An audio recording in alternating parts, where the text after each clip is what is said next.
I always thought my dreams were just mine. But then I met a woman who had the ability to enter my dreams. And I realized she wasn't the only one. Do you ever get the feeling your dreams are trying to tell you something? What's your name? Help me, and I will help you find your son. I don't have a son. You want to bet? It's dreams that connect us. What we don't know is how those connections work. What now? Close your eyes. Now dream. For most citizens of the world, they're either dreaming or awake. But for people with a little know-how, there's no gap at all. You're real. I didn't just dream you. Of course not. What do they want? They want to unleash the same kind of anarchy that your dreams have unleashed on you. What happened? We were attacked. And what about your son? He always just slips out of my fingers. Who is he? Big key to everything. We need her now. The boy's been taken. How do I find her? That place is the lion's den. You'll be lucky to come back at all.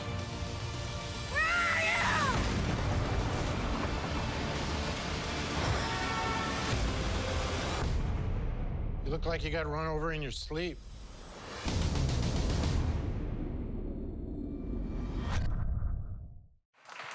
Good morning. Thank you. Have a you. seat, sir. Mic check 1, 2. So let me be cheesy for a minute and say that this show really is what dreams are made of. Oh, boom. No, But wonderful. It's wonderful. I like it. It's smooth. it's, to sum it up, it's three very disparate people who are connected by one dream. For sure. And each of them have, well, let's start with your character. His storyline is pretty complex and pretty tragic. Yeah, it is. I mean, he's just, like you said, Donna, they're three normal people who are going through slightly extraordinary circumstances. And my character used to be an ex-military guy, ex-SAS, and he left the SAS, and now he is the head of security at a major financial institution.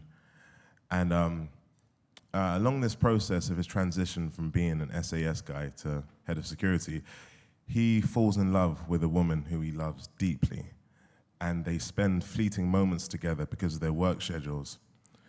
And he has deep feelings for her. She brings out the best in him. She represents his Mecca, his home, his heart. He feels safe in her company. And then one day he's in his bed and he wakes up and she's not next to him.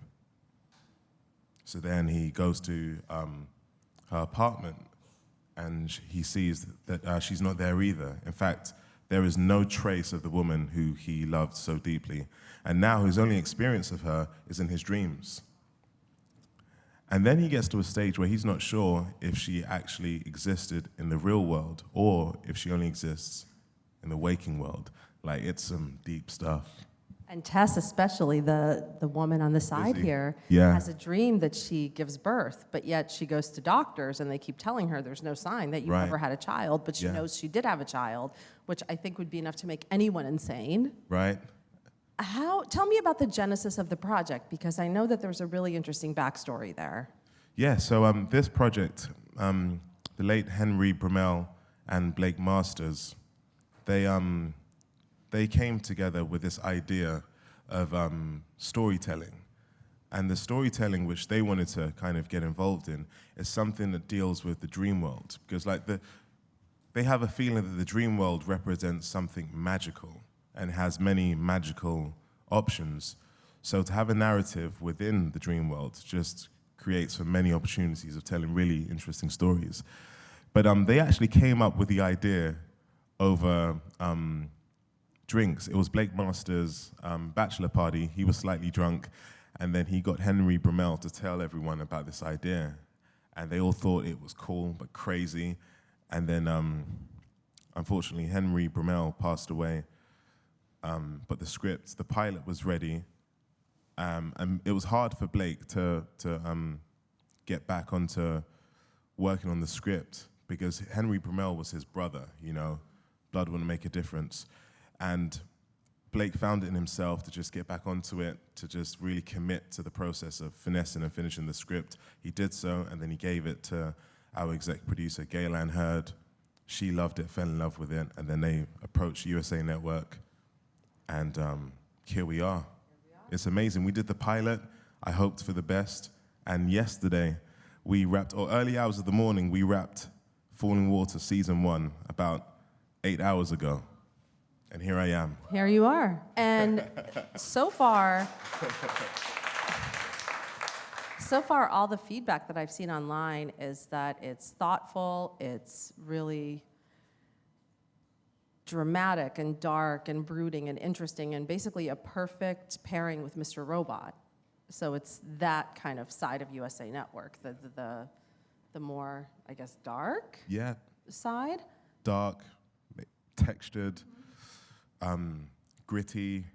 Just, I think what's interesting is when you're presented with beauty and something which appears to be ugly in equal measure, that's real. You know, one doesn't outweigh the other, and I think our story presents these characters, presents their situations in its realist, stripped-back form. There's no gloss. Nothing shines on our show except for my watch. And those offices, they're pretty nice. Oh, right, yeah, Like where they're really you work, cool. yeah. Yeah. Do you believe in dreams? Like, do you believe that they actually have meaning, or are they just your, like, kind of garbage flowing through your mind, which is what some people say? I tell you what, I think since doing the show, I've become more aware of my dreams, 100%. And I won't tell you about all of them, but I find when you become more aware of your dreams, something really special happens. And of course, we all dream, but we don't necessarily pay attention to our dreams. But there's a thing called lucid dreaming, and it's a state of being asleep but then semi-conscious. And I knew scientifically it existed, but for the first time I tried lucid dreaming a couple of weeks ago. I was sleeping, I could feel myself about to wake up, and I was aware I was dreaming. And in that decision, I was able to manipulate the outcome of the events which were going on in my dream. Really? I can't even explain it. It's the weirdest thing. I even sound a bit weird talking about it, but it's the weirdest, most special thing. And if you told me like a year ago or before doing this gig that you could do something like that, I would have politely smiled and thought, like, sure. I'm like, sure, of course. But yeah, it's really special, very profound. Very profound. I have this ongoing dream that I'm late for Jennifer Lopez's wedding, and I can't get in. And I'm like pounding on the doors, and I'm like, I have an invitation, I swear, and they don't let me in.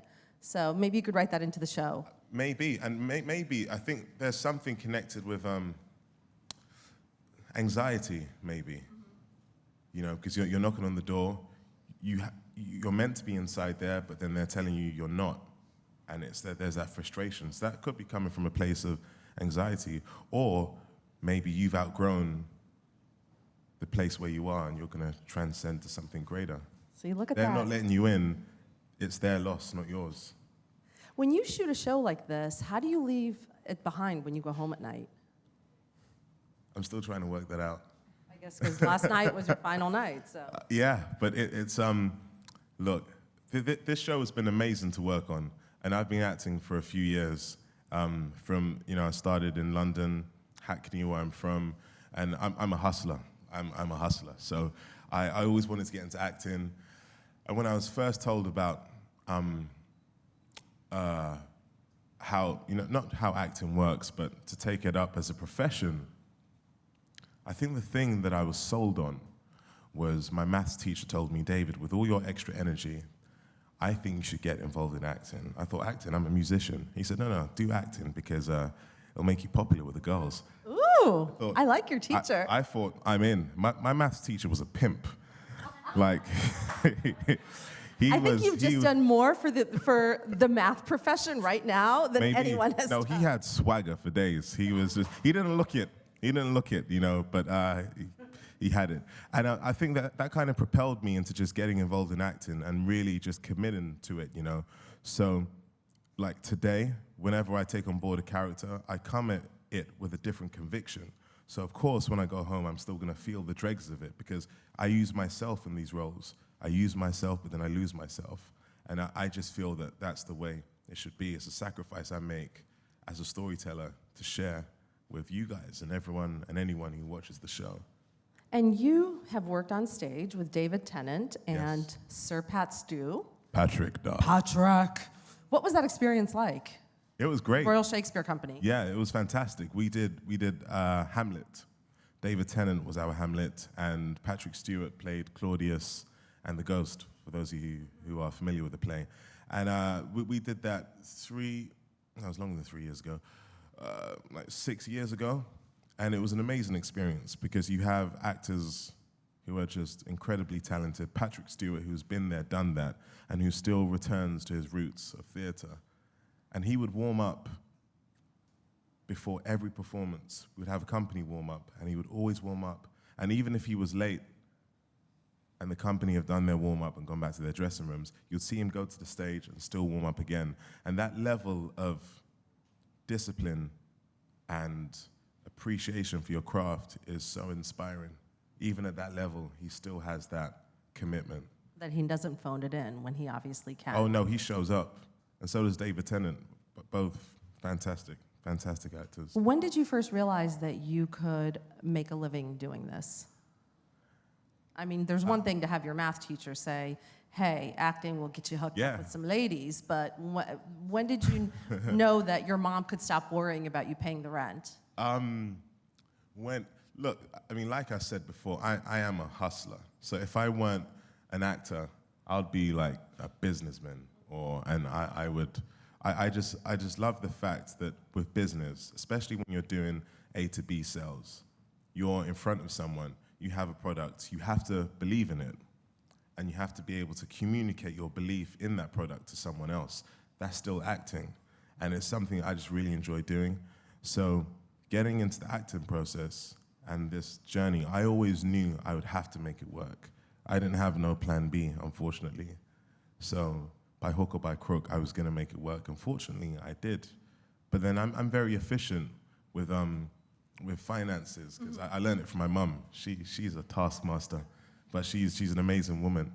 So I think she kind of prepared me to be the hustler that I am, to do what I'm doing. I think it's so smart that you know the business side of this industry, that you're not walking in and la, la, la, let me take all my checks and buy Right. Ferraris for everyone I know. It's important. You have to be. You have to, as much as you can be on top of everything. I think it's always going to serve you well. Of course, I'm an actor in front of the camera, but then behind the scenes, I need to make sure that everything's functioning well so I can do my job as good as possible without thinking about certain, logistical things. How did you get to be so good at accents? I'm a hustler.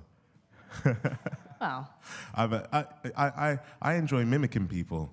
I just, ooh, someone just laughed like that. what's your best one? Best. Like, can you do like a celebrity? Anyone watch The Dark Knight with Heath Ledger, the Joker? You were in, yes. Yeah. And You worked with Heath. I worked with Heath. Amazing actor, wonderful guy, such class. And we did one particular scene, the Why So Serious scene. It's one of his many speeches of how he got the scars on his face. And we did that scene so many times that I actually kind of memorized it. And I think I learned my American accent through Heath. So, You want to know how I got these scars? Well, my father was a drinker and a fiend. One night he comes home a little crazier than usual. Mommy runs into the kitchen and gets a knife to defend herself. He doesn't like that, not one bit.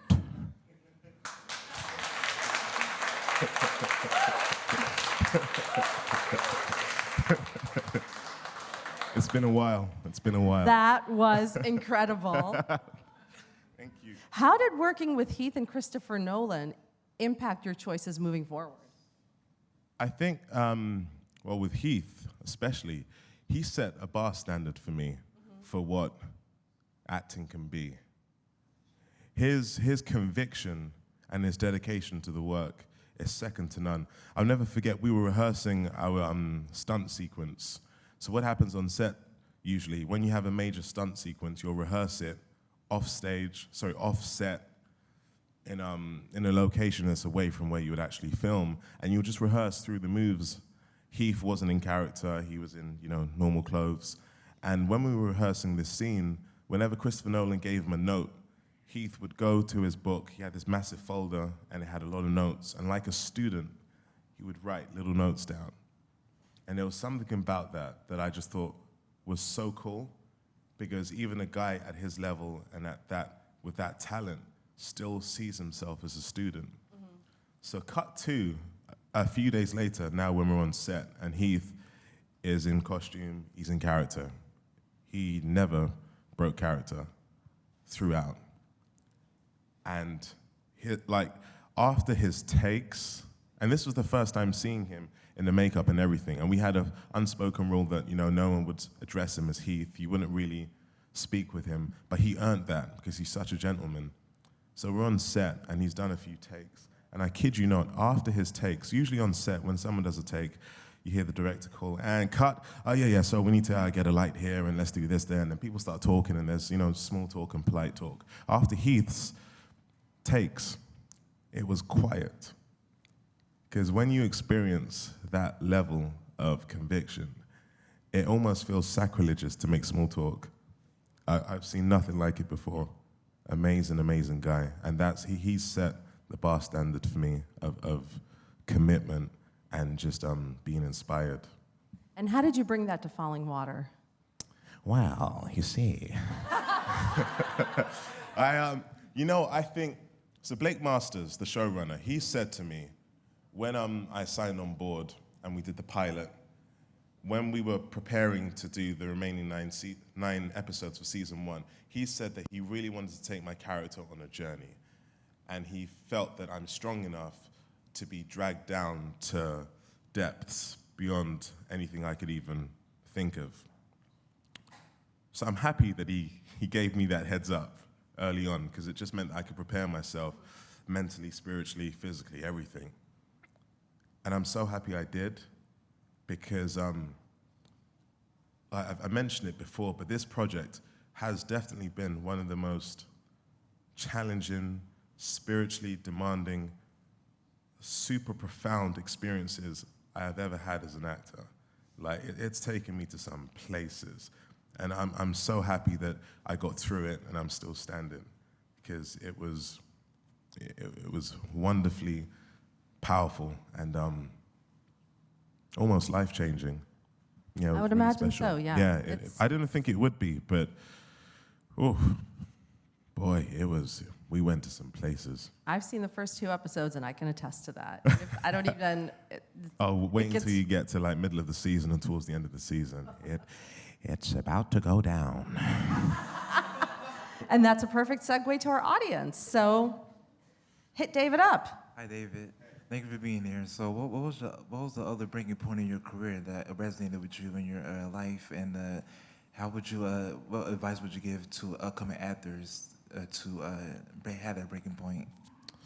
I've had many crossroads as an actor where sometimes I felt like it all felt harder than it needed to be, because I thought I have something to offer, to share with people, a talent. We're all talented in our own different ways. But it just felt like I kept hearing no all the time. And I think I was fighting with the idea that my destiny can be in the hands of someone else, and it's all down to subjectivity. That didn't bode well with me. But then I remember someone gave me a bit of advice, which has been the best. They said, the best thing that you can do as a person is be the best version of you, because no one can do you like you do, the way you do. So going into a casting room, I was always thinking, right, I need to be what they need me to be. But that book, which I was reading from, I burnt it. And my new book is, guys, here I am. Hopefully I'll be the solution to the problem. We can all relax. Let's do this. I enjoyed taking the power back and empowering myself, because you have to. And that comes from a place of perseverance, tenacity, and being courageous. Be bold, be courageous, and go with your heart. That's a great advice. And I think it also goes hand in hand with you not having a fallback plan, because if you have a fallback plan, you don't need to be courageous or bold, because you always know in the back of your head, For sure. you can go back to your accounting job. No, definitely. But then at the same time, that's the thing with having that level of conviction. I'm not saying that, I'm the bravest man in the world. I think with having that level of faith, it's coupled with doubt. But I don't mind the doubt. I don't mind falling. I don't mind failing, because I'll get back up. If you put me on the floor, I can't fall from the floor. I'll get up. If I fall down, I'll get up again. I'm stubborn like that. And I think we have a question in the front. Hi. Hey. Hi, Mr. Davis. So, congratulations. Mr. David, that's too sweet. Congratulations on your wrap for season 1 and growing Thank as you. an actor. I'm curious to know, you were talking about dreams and you tapped in that dimension. What other dreams now you're seeking to come true in your waking life? Wow. Peace. I think this world needs a lot of peace and a lot of love. And what's so interesting about a show like Falling Water is it sows a seed and it establishes a concept. It establishes a concept and a new idea that we are far more connected than we think. Of course, there's that whole thing of 6 degrees of separation. But this show is saying that we're connected, like shoulder to shoulder. Imagine, for example, we're all part of the same dream. It's one dream, and we're all dreaming it together. But each and every one of you are dreaming separate pieces of the same dream. It's like a huge mosaic, and we all represent different tiles. But what happens is, some people with the ability and the intentions of good or evil can walk from one tile to the other, can walk from one dream to another dream. So we're hoping that with this show, we'll be able to show you guys and sow a seed to say that we are a lot more connected than we think. So bringing me to the question, I hope that when we understand that we're a lot more connected than we think and we're reliant on each other, we'll be courageous enough to share a bit more love.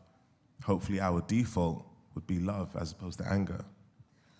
And we have time for one more question from the front, please. Hi, David. Hey. How do you balance your hustling and your personal life? Well. Yo, I like you right there. I like you. Well, that girl got it going on, all right? Okay, how do I balance the two? I let them complement each other. So one is in coexistence with the other. The hustle never stops, because I believe the hustle is connected to the perseverance, the tenacity, the stubbornness. And the personal life is all the ingredients you need to bring to the work. So I always try and make sure that they're both healthy and there when I need them to be. You know, me, I need to be available for my work, and my hustle needs to be available to support my work. Love it. And when can we see the show? You can see the show on USA Network October 13th at 10 p.m. Be bold, be courageous, and watch it with your hearts. And prepare your eyes, because we are going to arrest your eyes with some very special things. Truly. Thank you so much for being here. Pleasure. Thank you so much. Thank you, guys.